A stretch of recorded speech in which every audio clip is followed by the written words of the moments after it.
Money, power, and influence aren't exactly very easy to come by. Believe me, it takes time, effort, and a healthy amount of under-the-table dealings to achieve these things. Or if you're lucky enough, you'll be born into a family that already has. Over the centuries, these particular families have managed to accumulate insane amounts of money, power, and influence, subsequently using it to place themselves in very convenient and important parts of society. These families are so powerful, they've basically won the economic game and done a tiny bit of shaping society to their whims. These are some of the most powerful families in the world. Rothschild family.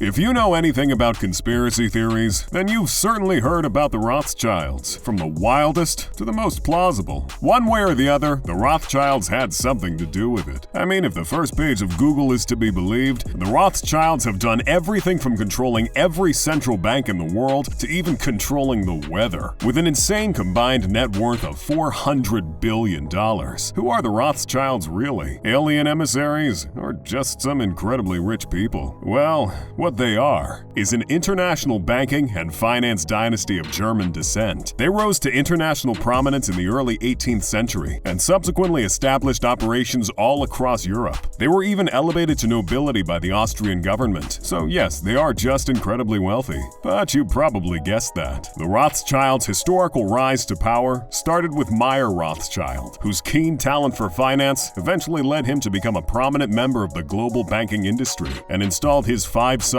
in the financial capitals of Europe. They successfully adapted to the Industrial Revolution during a rise in economic growth throughout Europe, landing themselves an oligopolistic position in the world trade of oil and metals. The Rothschilds were so powerful they could loan money to entire countries. Their clientele wasn't your everyday wealthy lord. Nope, they were out there loaning billions to entire governments. In 1825, they supplied enough coin to the Bank of England to avert a market liquidity crisis.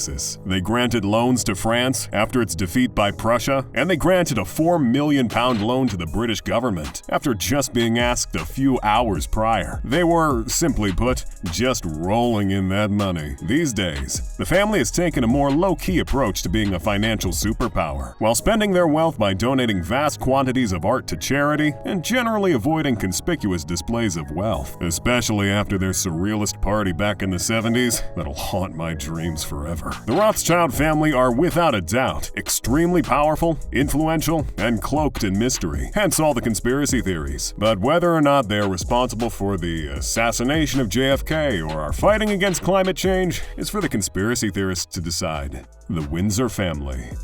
Quite possibly one of the most popular and most influential groups of royals in the entire world, with family branches that have stretched all across Europe and influence that quite literally stretches the entire globe. If that doesn't make you want to find your own Windsor heir to marry, wait till you find out just how wealthy the latest generation of British royalty is. Prince William and Kate Middleton's 3 kids, George, Charlotte, and Louis, aren't just living a life of unparalleled luxury, they're making bank too. Prince George is already worth $2.8 billion, and his sister Charlotte is worth $4.3 billion.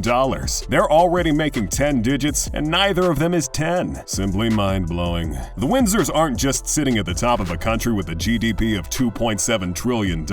Their influence spreads far beyond Scotland, Northern Ireland, Wales, and England, reaching every continent on Earth. Yes, including Antarctica. Some of these countries include the South Pacific Island of Tanna, where the Duke of Edinburgh was considered a literal god, and Canada, where the portrait of Queen Elizabeth is featured on their $20 bill. That might sound a little strange to you, but did you know Queen Elizabeth technically owns 1/6 of the Earth's land? Of course she's gonna show up on a few bills. The Queen is technically the largest landlord in the entire world, owning more than 6 billion acres of land, and is technically the head of state of 16 countries. These countries are part of what's known as the Commonwealth realm, and are some of the wealthiest places in the world, like Australia, New Zealand, and Canada, which would technically make the Windsor family worth an estimated $25 trillion.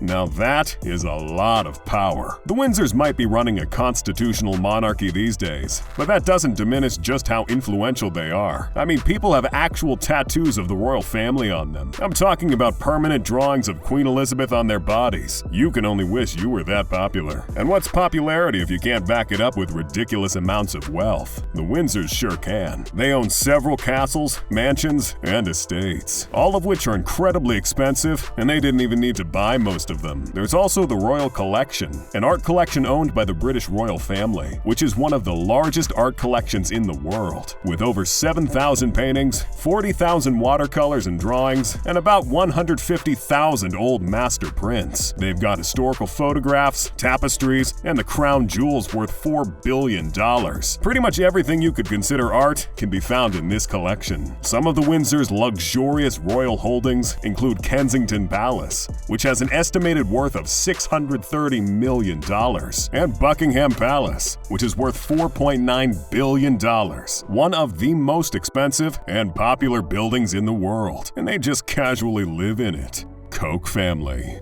What do you get when you mix oil money, time, and a healthy bit of generational wealth? Well, you get the Koch family, a dynasty of oil billionaires that have shaped both the economic and political landscape of the United States. With a current net worth of $100 billion, the Koch family started their rise to power with a company that had a mouthful for a name. It was originally called the Wood River Oil and Refining Company, until it was thankfully renamed to Koch Industries in honor of Fred Koch, one of its earliest members. It was run by his two sons, David and Charles Koch, affectionately referred to as the Koch brothers, after which millions upon millions of Coca-Cola jokes were made. That is until David passed away in 2018 at the age of 79. Now, to give you an idea of why the Koch family is on this list, please note, Koch Industries is currently the second largest privately owned company in the United States, and currently the sixth largest in the entire world, raking in a yearly revenue of $115 billion. Oh, but Koch Industries isn't just rich, it's prolific as well. They've acquired so many companies and have so many subsidiaries. They effectively do everything now, and I'm not even exaggerating. These acquisitions were incredibly smart as well. Some of them include the $22.5 billion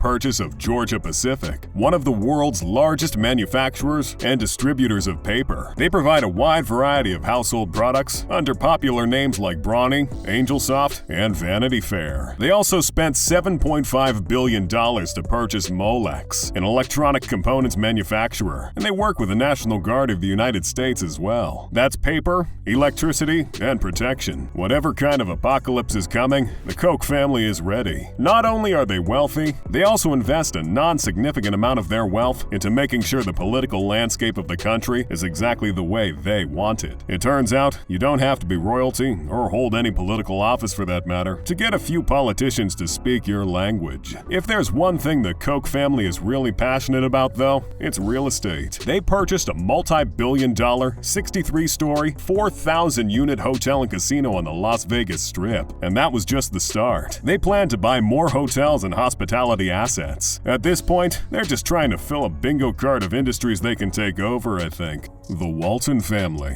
Here's a family so powerful, they have an insane net worth of $169.7 billion, and own a corporation so massive, it has a net worth larger than some countries' GDP. Yet nobody really talks about them. You know what a Walmart is? I know what a Walmart is. We've all seen the memes. But did you know that there are approximately 10,500 Walmart stores in 24 countries worldwide, which employ about 2.2 million people? Well, I certainly didn't. Walmart was founded by Sam Walton in 1962. Over the years, it eventually grew into the world's largest company by revenue, earning over $540 billion, consequently turning the Waltons into the richest family in the United States. Let me tell you, Walmart is so powerful, its very existence in a community is enough to destroy whatever competition stands in its way. If a Walmart opens up in a small town, about half its retail trade will be gone in a few years, felled at the feet of this retail giant. Naturally, Walmart's customer size is frankly ridiculous. Thanks to its low prices and wide range of products, it appeals to virtually everybody and serves approximately 220 million customers every week. The Waltons have had more than one successful venture though. You don't get over $100 billion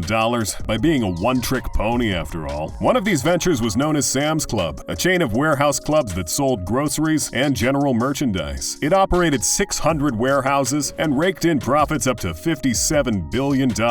Even their charitable foundations are a hit. The Walton Family Foundation has managed to take on environmental issues and education, spending $1 billion on the latter. The Waltons have used their vast wealth to dabble in a bit of politics as well. The political leanings of the Waltons aren't exactly one note, though. Different heirs to the Walmart throne have paid large sums of money to different sides of the political aisle, trying their darndest to influence policies, like a really boring season of The West Wing. Morgan family.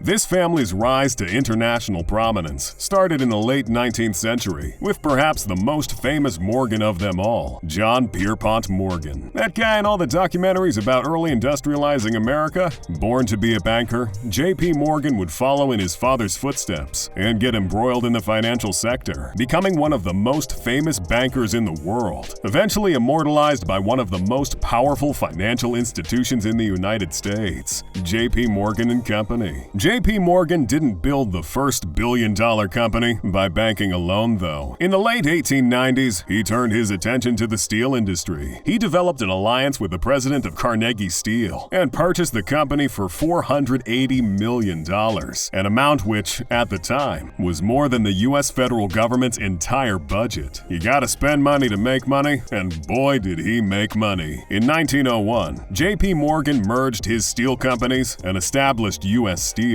a company worth $1.4 billion, placing him not only at the top of the banking industry, but the railroad industry as well. He also controlled 60% of the steel industry too, for good measure. Not to mention the fact that he sat at the board of directors for 48 different companies. This obviously granted the Morgan family immense political and economic sway around the world. J.P. Morgan was part of several illustrious social clubs, where he would meet and rub shoulders with some of the most powerful men in society. He even founded his own club and called it the Metropolitan Club, which had powerful members in it, including the likes of fellow billionaire Cornelius Vanderbilt. Morgan managed to achieve such wealth and influence by being an incredibly savvy and honest businessman. And just kidding, he was the very definition of cutthroat. He bullied, outcompeted, or straight up bought out any competitors. After J.P. Morgan's death in 1913, he left behind what would eventually become the largest bank in the United States, with assets worth $3.7 trillion.